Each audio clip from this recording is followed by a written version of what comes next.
ನಮಸ್ಕಾರ. ಅಶ್ವಿನಿ ಪುನೀತ್ ರಾಜ್ಕುಮಾರ್ ಅವರೇ, ಸಮರ್ಥ ನಾಗಭೂಷಣ್ ಅವರೇ, ಇದೊಂದು ಹೊಸ ಲೋಕಕ್ಕೆ ಚಿತ್ರರಂಗವನ್ನು ತೆಗೆದುಕೊಂಡು ಹೋಗಲಿಕ್ಕೆ ಆಶೀರ್ವಾದ ಮಾಡಲಿಕ್ಕೆ ಬಂದಂಥ ಅವರೆಲ್ಲ ಬಂಧುಗಳೇ,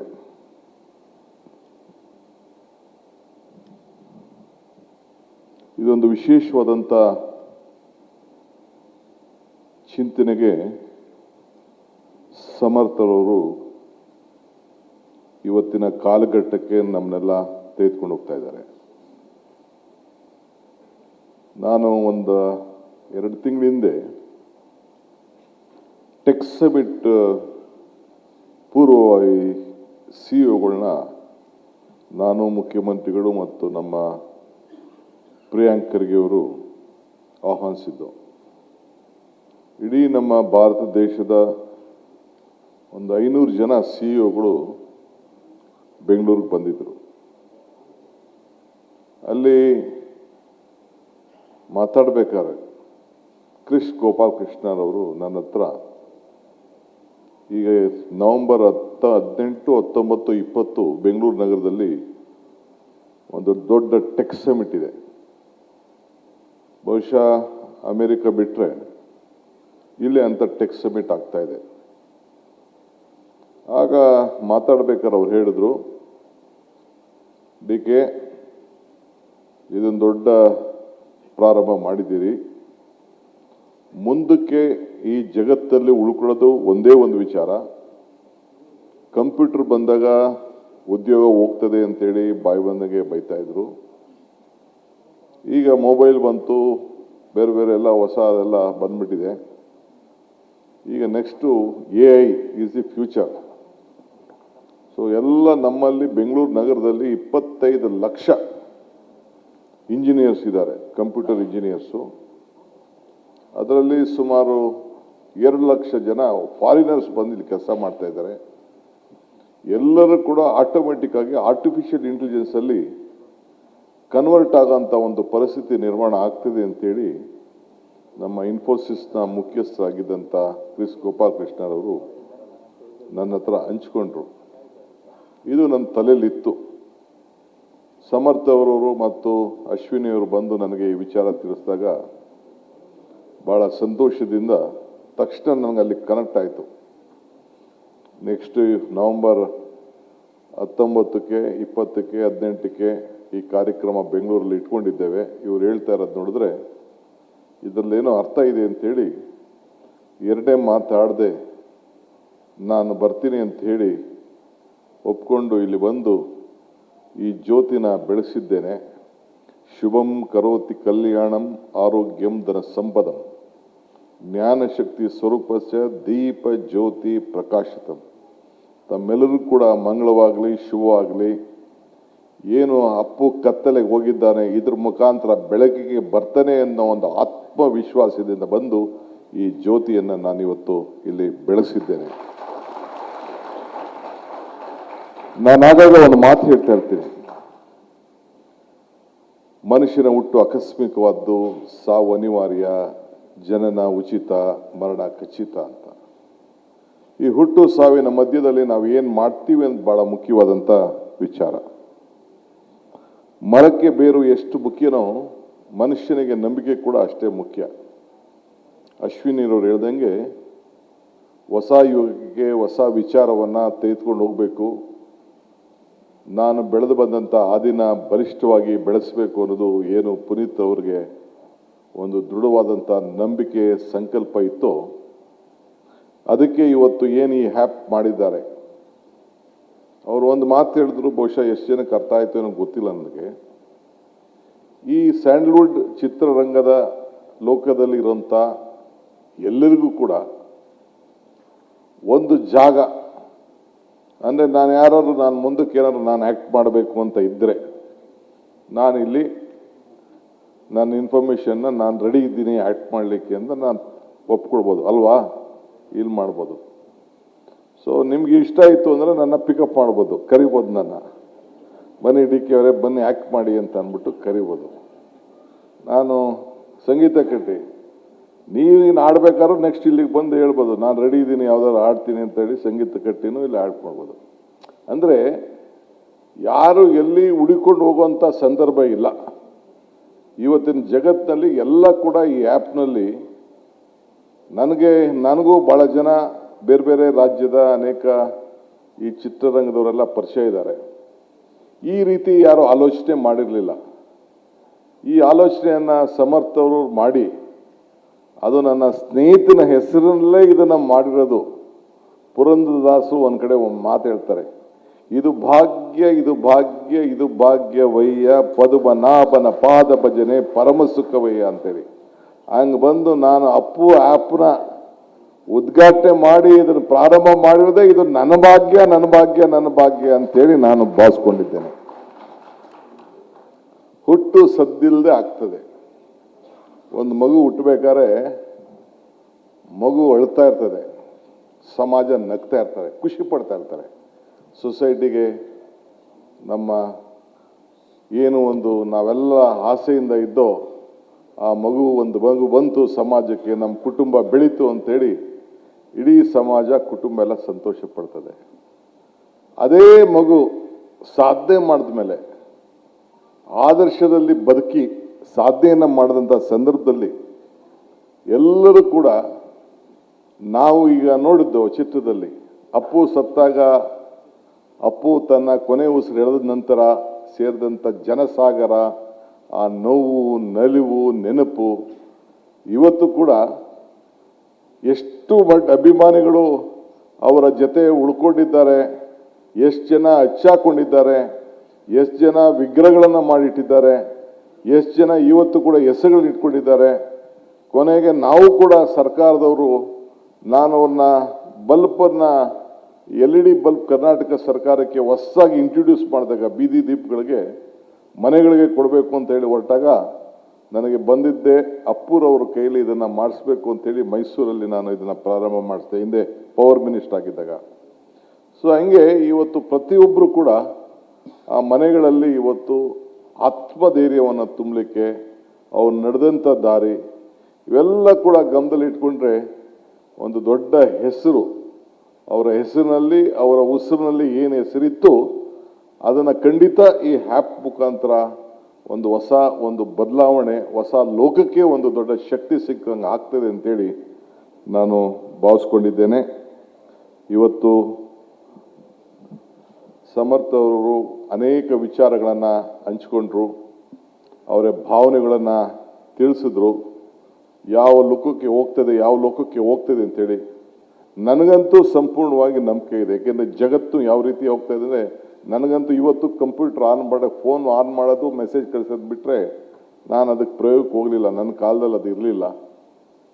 ಈಗೆಲ್ಲ ಈಗ ಮನೇಲಿ ಇದನ್ನು ಟಿ ವಿ ಹಾಕ್ಬೇಕಾದ್ರೆ ನಾನು ಹೆಂಡ್ತಿನ ಕರಿತೀನಿ, ಇಲ್ಲ ನನ್ನ ಮಕ್ಕಳನ್ನೇ ಕರಿತೀನಿ. ಟಿ ವಿ ಆನ್ ಮಾಡೋಕ್ಕೂ ನಂಗೆ ಗೊತ್ತಿಲ್ಲ. ಮೊದಲಾದ್ರೆ ನೇರವಾಗಿ ಹಾಕ್ಬಿಡ್ತಿದ್ದೋ, ಈಗೆಲ್ಲ ಏನೇನೋ ಸಿಸ್ಟಮ್ ಬಂದ್ಬಿಟ್ಟಿದೆ. ಸೊ ಅಷ್ಟು ನಾವೆಲ್ಲ ಇನ್ನೂ ಔಟ್ಡೇಟೆಡ್ ಆಗಿಬಿಟ್ಟಿದ್ದೀವಿ. ಬಟ್ ಈಗ ಜಗತ್ತು ಭಾಳ ಫಾಸ್ಟ್ ಹೋಗ್ಬಿಟ್ಟಿದೆ. ಪ್ಲೇನ್ಗಳೆಲ್ಲ ನಾವು ನೋಡ್ತಾ ಇದ್ದೀವಿ. ಈಗ ಪ್ಲೇನ್ಗಳಲ್ಲೂ ಕೂಡ ಪ್ರೋಗ್ರಾಮ್ ಫಿಟ್ ಮಾಡಿ ಸುಮ್ಮನೆ ಕೂತ್ಕೊಬಿಟ್ಟಿರ್ತಾರೆ. ನಾನು 2-3 ಸತಿ ಕೂತ್ಕೊಂಡು ನೋಡಿದೆ ಏನು ಮಾಡ್ತಾರೆ ಅಂತ. ಜಸ್ಟ್ ಪ್ರೋಗ್ರಾಮ್ ಫಿಟ್ ಮಾಡಿ ಇಟ್ಬಿಟ್ಟಿರ್ತಾರೆ. ಈಗೆಲ್ಲ ನಾವು ವಾರಗಳೆಲ್ಲ ನಾವು ನೋಡ್ತಾ ಇದ್ದೀವಿ. ಇಲ್ಲಿಂದ ವಿತಿನ್ 1 ಮಿನಿಟ್ 2 ಮಿನಿಟ್ಸ್ ಅಷ್ಟೊತ್ತಿಗೆಲ್ಲ ಇಲ್ಲೇನಾದ್ರು ಬಟನ್ ಅದು ಮಾಡಿದ್ರೆ ಯಾವುದೋ ದೇಶನ ಅಲ್ಲೇ ಹೋಗಿ ಸುಟ್ಬಿಡೋಂಥ ಒಂದು ವ್ಯವಸ್ಥೆ ಇವತ್ತು ಬಂದಿದೆ. ಅಂಥ ಹೊಸ ಜಗತ್ತಿನಲ್ಲಿ ಇವತ್ತು ನಾವೆಲ್ಲ ಇದ್ದೇವೆ. ಸೊ ಇದನ್ನು ನಾವು ಈಗ ಆ ಸಂದರ್ಭಕ್ಕೆ ಬಂದದಕ್ಕೆ ಈಗ ನಾವು ಬದಲಾವಣೆ ಆಗಬೇಕು. ನಮ್ಮ ಮನಸ್ಥಿತಿನೂ ಬದಲಾವಣೆ ಆಗಬೇಕು, ನಮ್ಮ ಭಾವನೆಗಳು ಬದಲಾವಣೆ ಆಗಬೇಕು. ಆ ದಿಟ್ಟಿನಲ್ಲಿ ಇವತ್ತೆಲ್ಲ ಮಾಡ್ಕೊಂಡು ಹೋಗ್ತಾ ಇದ್ದೇವೆ. ಆದರೆ ಅಪ್ಪು ಅವರ ಸಾಧನೆ ಮಾಡಿ ಆದರ್ಶದ ಬದುಕು ಖಂಡಿತ ಎಲ್ಲರಿಗೂ ಕೂಡ ಈಗಿನ ಹೊಸ ಜಗತ್ತಿಗೆ ಬೇಕಾಗ್ತದೆ. ನನಗನ್ನಿಸ್ತದೆ ಈಗ ನಾವು ರಾಮಾಯಣ ಮಹಾಭಾರತನ ಗ್ರಂಥ ಇಟ್ಕೊಂಡಿದ್ದೀವಿ. ಬಟ್ ಆ ಗ್ರಂಥ ಇವತ್ತು ಕೂಡ ಸಾಮಾನ್ಯರ ಬದುಕಿಗೆ ಎಲ್ಲ ರಂಗದಲ್ಲೂ, ಒಂದು ಕುಟುಂಬ ಇರ್ಬೋದು, ಒಂದು ರಾಜಕಾರಣ ಇರ್ಬೋದು, ಒಂದು ನೀತಿ ಇರ್ಬೋದು, ರಾಜನೀತಿ ಇರ್ಬೋದು, ಎಲ್ಲದಕ್ಕೂ ಕೂಡ ಆ ಗ್ರಂಥ ಇವತ್ತು ಕೂಡ ಭಾಳ ಉಪಯುಕ್ತವಾಗಿ ವಿವಿಧ ರೀತಿಯಲ್ಲಿ ನಾವು ಬಳಸ್ಕೊಳ್ಳಿಕ್ಕೆ ಒಂದು ಅವಕಾಶ ಆಗ್ತದೆ. ಹಿಂದೆ ಒಂದು 30-40 ವರ್ಷ ಹಿಂದೆ ರಾಮಾಯಣ ಮಹಾಭಾರತ ಬಂದಾಗ ನಾವೆಲ್ಲ ಟಿ ವಿಲಿ ಕೂತ್ಕೊಂಡು ಮಕ್ಕಳೆಲ್ಲ ಕೂತ್ಕೊಂಡು 10 ಗಂಟೆಗೆ ಆನ್ ಮಾಡಿಕೊಂಡು ಎಲ್ಲ ತೋರಿಸ್ತಾ ಇದ್ರು, ಬರೀ ದೂರದರ್ಶನಲ್ಲಿ ಅದು ನಡೀತಾ ಇತ್ತು. ಈಗ ಅದನ್ನೇ ವಿವಿಧ ರೀತಿಯಲ್ಲಿ ಮೇಕಪ್ ಮಾಡ್ತಾ ಇದ್ದಾರೆ. ಬಟ್ ವಿಚಾರ ಆಚಾರ ಎರಡೂ ಒಂದೇ, ಏನು ಬದಲಾವಣೆ ಮಾಡೋಕ್ಕಾಗ್ತಾಯಿಲ್ಲ. ಹಂಗೆ ಇವತ್ತು ಅಪ್ಪು ಅವರ ಹೆಸರಿನಲ್ಲಿ ಏನು ಈ ಆ್ಯಪ್ಗಳು ಇಷ್ಟೆಲ್ಲ ಆಗ್ತಾ ಇದೆ, ಚೋಟಾ ಅಪ್ಪು, PRK, ನಾನು ಕಂಡ ಅಪ್ಪು, ಅಪ್ಪು ಫಿಟ್ನೆಸ್ಸು, ಇವೆಲ್ಲ ಏನೇನು ಹೊಸ ಹೆಸರಿನಲ್ಲಿ ಇವತ್ತೆಲ್ಲ ಬರ್ತಾ ಇದೆ. ಅದು ರಾಮಾಯಣ ಮಹಾಭಾರತದ ಗ್ರಂಥದ ಥರ ಈ ಒಂದು ಅಪ್ಪುರವರು ಮಾಡಿದಂಥ ಸಾಧನೆ, ಉಳಿಸ್ಕೊಂಡಂಥ ಹೆಸರು ಇವತ್ತು ಶಾಶ್ವತವಾಗಿ ಮುಂದುವರಿತದೆ ಅನ್ನೋದು ನನಗೆ ಸಂಪೂರ್ಣವಾದ ನಂಬಿಕೆ ಇದೆ. ಆ ನಿಟ್ಟಿನಲ್ಲಿ ಭಾಳ ಸಂತೋಷದಿಂದ ನಾನು ಇದನ್ನು ಬಂದು ಜ್ಯೋತಿಯನ್ನು ಬೆಳೆಸಿದ್ದೇನೆ, ಉದ್ಘಾಟನೆಯನ್ನು ಮಾಡಿದ್ದೇನೆ. ದೇವರು ನಮಗೆ ಕೊಟ್ಟಿರೋದು 2 ಆಯ್ಕೆ, ಒಂದು ಕೊಟ್ಟು ಹೋಗುವುದು, ಇನ್ನೊಂದು ಬಿಟ್ಟು ಹೋಗುವುದು. ಅವರು ಸಮಾಜಕ್ಕೆ ಕೊಟ್ಟು ಇದ್ದಾರೆ, ಬಿಟ್ಟು ಹೋಗಿದ್ದಾರೆ. ಸೊ ಅದು ಖಂಡಿತ ಇದು ಉಳ್ಕೊಳ್ತದೆ ಅಂತೇಳಿ ದೇವರು ನಮಗೆ ವರನೂ ಕೊಡೋದಿಲ್ಲ, ಶಾಪನೂ ಕೊಡೋದಿಲ್ಲ, ಅವಕಾಶ ಮಾತ್ರ ಕೊಡ್ತಾನೆ. ಆ ಕೊಟ್ಟಂಥ ಅವಕಾಶದಲ್ಲಿ ನಿಜವಾಗಲೂ ಇದ್ದಂಥ ವಯಸ್ಸಿನಲ್ಲಿ ಯಾರ್ದೂ ಅಲ್ಲ, ಸಾವು ಹೇಳ್ತೀನಲ್ಲ, ಯಾರ ಕೈಲೂ ಇಲ್ಲ. ನನಗೊಂದು ಸಂದರ್ಭ, ನನಗೂ ಅಪ್ಪಗೂ ಒಂದು 15 ವರ್ಷ, ನಾನು ಅವರು ಇಬ್ಬರು ಒಟ್ಟಿಗೆ ಅಕ್ಕಪಕ್ಕ ಮನೇಲಿದ್ದರು, ಒಂದೇ ಜಿಮ್ಗೆ ಹೋಗ್ತಾಯಿದ್ದೋ, ಒಳ್ಳೆಯ ಸ್ನೇಹಿತ, ಗೊತ್ತಿದೆ ನನಗೆ. ಅಂದರೆ ಏನು ಮಾಡ್ತೀರಿ, ಅವನು ಆತನ ಕೈಲಿ ಏನೂ ಇರಲಿಲ್ಲ, ಸಂದರ್ಭ ಹಂಗಿತ್ತು. ಆದರೆ ಕೊನೆ ನಿಮಿಷ ಆ ಧರ್ಮಪತ್ನಿ ಜೊತೆಲಿ ಕರ್ಕೊಂಡು ಆ ನೋವನ್ನು ಹಾಸ್ಪಿಟ್ಲ್ ಹೋಗುವಂಥ ಸಂದರ್ಭಕ್ಕೆ ಹಿಂಗೆ ಆಯಿತು ಅಂಥೇಳಿ ನನ್ನ ಏನು ಟ್ರೈನರ್, ಅವ್ರ ಟ್ರೈನರ್ ಎಲ್ಲ ಜೊತೆಲೇ ಇದ್ದ, ಒಟ್ಟಿಗೆ ಇದ್ದ, ನಂಗೆ ಹಿಂಗೆ ಆಯಿತು ಅಂತ ತಿಳಿಸ್ದ. ಸೊ ಹಂಗೆ ಈ ಸಮಾಜಕ್ಕೆ ಒಂದು ದೊಡ್ಡ ಕೊಡುಗೆಯನ್ನು ಚಿಕ್ಕ ವಯಸ್ಸಿನಲ್ಲಿ ಕೊಟ್ಟು ಹೋಗಿದ್ದಾರೆ. ನಾನು ರಾಜಕೀಯಕ್ಕೆ ಇಳಿಬೇಕು ಅಂತ ಬೇಕಾದಷ್ಟು ಪ್ರಯತ್ನ ಮಾಡಿದೆ, ಬೇಕಾದಷ್ಟು ಚಾಕ್ಲೇಟ್ ಕೊಟ್ಟೆ, ಏನೇನೋ ಮಾಡಿದೆ. ನನ್ನ ಚಾಕ್ಲೇಟ್ಗೆ ಯಾವುದಕ್ಕೂ ಒಪ್ಪಲಿಲ್ಲ ಅವರು. ಅಶ್ವಿನಿಗೂ ಕರೆದೆ, ಬಾಮ್ಮ ನೀನಾರು ಏನಾರು ಮಾಡು ಅಂತ. ಆಕೆನೂ ಕೂಡ ಹೆಣ್ಮಗಳು, ನನ್ನ ಸೋದರಿ, ಇಲ್ಲ ಅಣ್ಣ, ನಮ್ಮ ಯಜಮಾನರು ಯಾವ ಹೆಜ್ಜೆ ಇಟ್ಟರು, ನಮ್ಮ ಫ್ಯಾಮಿಲಿ ಏನು ಹೆಜ್ಜೆ ಇಟ್ಟು ಅದೇ ಹೆಜ್ಜೆನ ನಾನು ಇಟ್ಕೊಂಡು ಹೋಗ್ತೀನಿ ಅಂತ ಹೇಳಿ ಆಕೆನೂ ಕೂಡ, ನಾನು ರಾಜಕಾರಣಕ್ಕೆ ಬರೋದು ಬೇಡ, ಬಟ್ ಸಮಾಜ ಲೋಕದಲ್ಲಿ ಇರಬೇಕು ಅಂಥೇಳಿ ನಾನು ಕೂಡ ಒಂದು ರಿಕ್ವೆಸ್ಟ್ ಮಾಡಿದೆ. ಯಾರಿಗೂ ಹೇಳ್ದೆ, ಎಲ್ಲೂ ಡಿಸ್ಕ್ಲೋಸ್ ಮಾಡಿರಲಿಲ್ಲ. ಇದು ಇವತ್ತು ಅನಿವಾರ್ಯತೆಯಿಂದ ಹೇಳಬೇಕಾದಂಥ ಪರಿಸ್ಥಿತಿ ಬಂತೆ. ಸೊ ಹಂಗೆ ಇವತ್ತು ಅಪ್ಪುರವರು ಇವತ್ತು ನಾವು ಮುಂದಿನ ಪೀಳಿಗೆ ಅವ್ರನ್ನ ನೆನೆಸ್ಕೊಳ್ಬೇಕು. ಹೆಂಗೆ ನಾವು ರಾಮಾಯಣ ಮಹಾಭಾರತ ಗ್ರಂಥನ ನಾವು ಬೆಳೆಸ್ಕೊಂಡು ಪ್ರತಿಯೊಂದು ಯಶಸ್ಸಿನ ಒಂದೊಂದು ಪಾತ್ರದ ಯಶಸ್ಸನ್ನು ನಾವು ನೆನೆಸ್ಕೊಳ್ತೀವಿ, ಹಂಗೆ ಇವತ್ತು ರಾಜ್ಕುಮಾರ್ ಅವ್ರನ್ನೂ ಕೂಡ ನಾವು ನೆನೆಸ್ಕೊಳ್ತಾ ಇರ್ತೀವಿ ಪ್ರತಿಯೊಂದರಲ್ಲೂ. ನಾನು ಈ ಟೂರಿಂಗ್ ಟ್ಯಾಕಿಸ್ ಮಡಗಿದ್ದೆ, ಒಂದು 3 ಟೂರಿಂಗ್ ಟ್ಯಾಕಿಸ್ ನಮ್ಮೂರಲ್ಲಿತ್ತು, ಬೆಂಗಳೂರಲ್ಲಿತ್ತು 4 ಇತ್ತು, ತಿರ್ಗಾ 5 ಆಯಿತು. ಆಗೆಲ್ಲ ಹೋಗ್ಬಿಡ್ತು ಬಿಡಿ, ಈಗ ಟೂರಿಂಗ್ ಟ್ಯಾಕಿಸ್ಗಳೆಲ್ಲ ಹೋಗ್ಬಿಡ್ತು. ಆಗ ಅತಿ ಹೆಚ್ಚಿಗೆ ಜಾಸ್ತಿ ಹೊಡಿದೆ ಹಬ್ಬದಪ್ಪ ಅಂದರೆ ನಮ್ಮಲ್ಲಿ ಸತ್ಯ ಹರಿಶ್ಚಂದ್ರ. ನಾನು ಮದುವೆ ಮಾಡ್ಕೊಂಡ್ಮೇಲೆ ನನ್ನ ಹೆಂಡ್ತಿನ ಮೈಸೂರಲ್ಲಿ ಸತ್ಯ ಹರಿಶ್ಚಂದ್ರ ನೋಡ್ಸಕ್ಕೆ ಕರ್ಕೊಂಡು ಹೋಗಿದ್ದೆ. ನೋಡು ಯಾವ ರೀತಿ ನಟನೆ ಇದೆ, ಚಿತ್ರದ ಮೊರಾಲಿಟಿ ಏನಿದೆ ಅಂತೇಳಿ ನನ್ನ ಹೊಸದಾಗೆ ಮದುವೆ ಮಾಡ್ಕೊಂಡಾಗ ನನ್ನ ಹೆಂಡ್ತಿನ ಮೈಸೂರಲ್ಲಿ ಕರ್ಕೊಂಡು ಹೋಗಿದ್ದೆ. ಎಲ್ಲರೂ ನಮ್ಮ ಮಾವನ ಮನೆಯವರೆಲ್ಲ ಏನು ಈ ಸಿನಿಮಾಗೆ ಕರ್ಕೊಂಡು ಹೋಗ್ತಾವನಲ್ಲ ಅಂತ ಆಶ್ಚರ್ಯ ಪಡ್ತಾಯಿದ್ರು. ಸೊ ಒಂದು ಹಾಕಿದ್ರೆ ಒಂದೊಂದು ಸತಿ 15 ದಿನ ನನ್ನ ಇದರಿಂದ ತೆಗೀತಿರ್ಲಿಲ್ಲ, ನನ್ನ ಟೂರಿಂಗ್ ಟ್ಯಾಕಿಸಿಂದ. ಆ ರೀತಿ ರಾಜ್ಕುಮಾರ್ ಅವರ ಭಾವನೆ, ಪ್ರತಿಯೊಂದು ವಿಚಾರ, ಅವರ ಆ್ಯಕ್ಟಿಂಗು, ಎಮೋಷ್ನಲ್ ಇದು ಎಲ್ಲ ಕೂಡ ಪ್ರತಿಯೊಂದು ಕೂಡ ಭಾಳ ಸೆಲೆಕ್ಟ್ ಮಾಡಿಕೊಂಡು ಅವರು ಮಾಡ್ತಿದ್ದಂಥದ್ದನ್ನು ಕೂಡ ನಾವೆಲ್ಲ ಗಮನಿಸಿದ್ದೇವೆ. ಈಗ ಬಿಡಿ, ನಾನು ಎಷ್ಟೋ ದೂರ ಇರಬೇಕು ಅಂತ ಅಂದರೂ ಕೂಡ ನನ್ನಿಂದ ದೂರ ಇರೋಕ್ಕಾಗ್ತಾಯಿಲ್ಲ. ಈ ಕೊನೆಗೆ ಅಲ್ಟಿಮೇಟ್ಲಿ ಸ್ಕ್ರೀನ್ಗಳಿದೆ, ಒಂದು 23 ಸ್ಕ್ರೀನ್ ಈಗ ಇವತ್ತು ಇದೆ. ನನ್ನ ಹೆಸರಲ್ಲಿ, ನನ್ನ ಮಕ್ಕಳ ಹೆಸರಲ್ಲಿ ಎಲ್ಲ ಇವತ್ತು ಸ್ಕ್ರೀನ್ಗಳೆಲ್ಲ ಇವತ್ತು 23 ಸ್ಕ್ರೀನ್ ಇದೆ, ಬೇರೆಯವ್ರಿಗೆ ಕೊಟ್ಬಿಟ್ಟಿದ್ದೀನಿ. ಸೊ ನಾವು ಬಿಟ್ಟರು ಬಿಡೋಕ್ಕಾಗಲ್ಲ ಅಂತಂಗೆ ಈ ಚಿತ್ರರಂಗಕ್ಕೂ ರಾಜಕಾರಣಕ್ಕೂ ಇದು ಭಾಳ ಹತ್ತಿರವಾದ್ದು, ಏನು ಮಾಡೋಕ್ಕಾಗೋದಿಲ್ಲ. ಸೊ ಹಂಗೆ ಇವತ್ತು ತಾಯಿನ ನೆನೆಸ್ಕೊಂಡಂಗೆ ಇವತ್ತು ಅನೇಕರು ಅಪ್ಪುರವ್ರನ್ನ ನೆನಪು ಮಾಡ್ಕೊಳ್ಳೋದನ್ನು ನಾನು ಸ್ನೇಹಿತರುಗಳು, ಯುವಕರು, ಆ ಭಾವನೆ, ಆ ತಾಯಿಗಿರೋ ಕಣ್ಣೀರು ಹಾಕಿದ್ದು ಕೇಳ್ತಾ ಇರ್ತೀನಿ ನಾನು. ಸೊ ಅಮ್ಮನ ನೆನಪು ಪ್ರೀತಿಯ ಮೂಲ, ಗುರುವಿನ ನೆನಪು ಜ್ಞಾನವ ಮೂಲ, ದೇವರ ನೆನಪು ಭಕ್ತಿಯ ಮೂಲ, ಈ ಮೂರರ ನೆನಪು ಮನುಷ್ಯತ್ವ ಮೂಲ, ಮನುಷ್ಯತ್ವ ಮೋಕ್ಷಕ್ಕೆ ಮೂಲ. ಹಂಗೆ ಅಪ್ಪುರವರು ಇವತ್ತು ಯಾವುದಕ್ಕಾರ ಒಂದು ಉದಾಹರಣೆ ಅಂತಂದರೆ ಅವರ ಬದುಕಿನಲ್ಲಿ ಮನುಷ್ಯತ್ವ ಇದ್ದಿದ್ದನ್ನು ನಾವು ಹೆಚ್ಚಿಗೆ ನೋಡಿದ್ವಿ.